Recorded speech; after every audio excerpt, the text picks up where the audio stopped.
arriving in Beirut on what he called a solidarity trip. United Nations Secretary-General Antonio Guterres said the international community had not supported Lebanon enough, after it continues to struggle from a crippled economy, political crises, and the devastating port explosion last year. Whilst meeting with President Michel Aoun, the Secretary-General also blasted the country's own politicians, whose divisions, he said, were to blame for the lack of progress. Seeing the suffering of the people of Lebanon, Lebanese political leaders do not have the right to be divided and paralyze the country.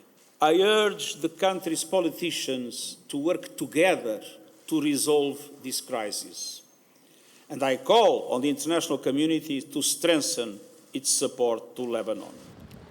It's estimated around 80% of Lebanon's population lives under the poverty line, and the World Bank has deemed the economic meltdown one of the worst since the 1850s.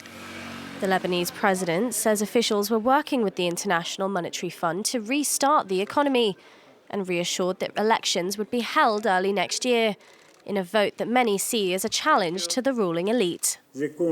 I confirm to His Excellency the holding of parliamentary elections next spring, which we want it to be transparent and fair in order to reflect the real desire of the Lebanese in choosing their representatives.